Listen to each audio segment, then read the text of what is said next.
Welcome to the Litany of Catholic Martyrs for August 20th. The Church, in her infinite wisdom, deemed it fitting and proper that each day Catholics remember those who offered the ultimate sacrifice for Christ and His bride, the Church. So I'll read from the Catholic Catechism number 2473.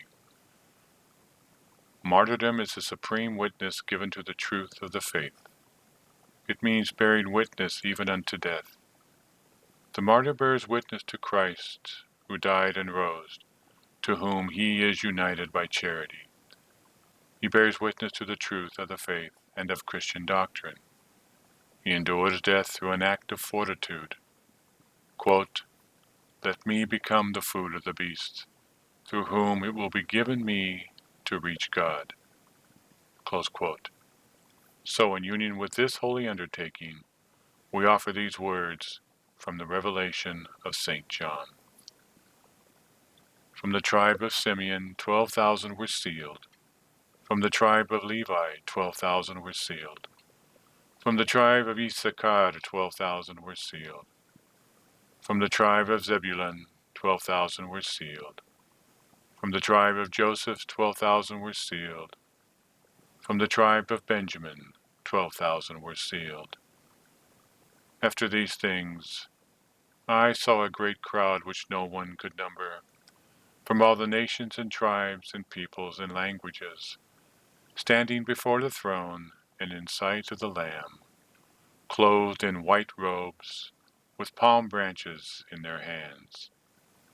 And they cried out with a great voice, saying, "Salvation is from our God who sits upon the throne, and from the Lamb." And all the angels were standing around the throne with the elders and the 4 living creatures. And they fell upon their faces in view of the throne, and they worshipped God, saying, "Amen. Blessing and glory and wisdom and thanksgiving, honor and power and strength to our God forever and ever. Amen."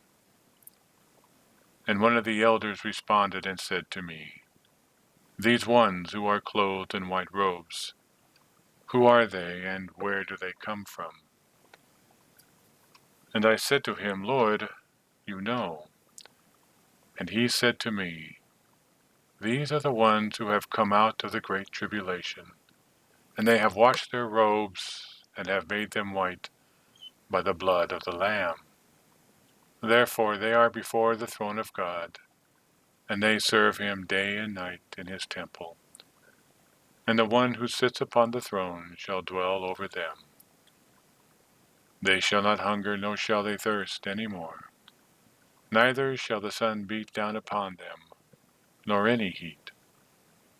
For the Lamb who is in the midst of the throne will rule over them, and he will lead them to the fountain of the waters of life, and God will wipe away every tear from their eyes. Verbum Domini, Deo gratias. So now the following is a list of those the Church asks us to remember today. In the territory of Saint Langres, the demise of Saint Bernard, first abbot of Clairvaux, illustrious for virtues, learning, and miracles, he was declared Doctor of the Universal Church by the Sovereign Pontiff Pius VIII. In Judea, the holy prophet Samuel, whose sacred relics, as is related by St. Jerome, were taken to Constantinople by the Emperor Arcadius and deposited near Septimus. On the same day, St. Lucius, senator, who was converted to the faith on seeing the constancy of Theodore, Bishop of Cyrene, during his martyrdom. He also converted the governor Dignion, with whom he set out for Cyprus, where, seeing other Christians crowned for the confession of the Lord, he offered himself voluntarily and merited the same crown of martyrdom by having his head struck off. In Thrace, in the time of the governor Apollyon, 37 holy martyrs, who had their hands and feet cut off for the faith of Christ and were cast into a burning furnace.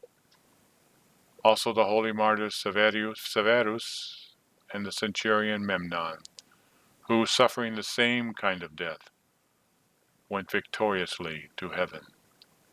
At Cordova, during the persecution of the Arabs, the holy martyrs Leovigilus and Christopher, monks who were thrust into prison for the defense of the Christian faith, and soon after, by being beheaded and cast into the fire, obtained the palm of martyrdom. At Rome, Blessed Porphyry, a man of God, who instructed the holy martyr Agapitus in the faith, who instructed the holy martyr Agapitus in the faith and doctrine of Christ. In the island of Noirmoutier, Saint Philibert, abbot. At Chinon, Saint Maximus, confessor, disciple of the blessed Bishop Martin. And finally, on Saint Senadio in the Diocese of Florence, Blessed Manencius, confessor of the 7 founders of the Order of the Severites of the Blessed Virgin Mary, who breathed his last whilst reciting hymns in her honor. These are the men, women, and children we remember today. As you go through your day, please offer prayer and thanksgiving for all that they've done for us, as they are offering prayer and thanksgiving for each and every one of us. Thank you for listening.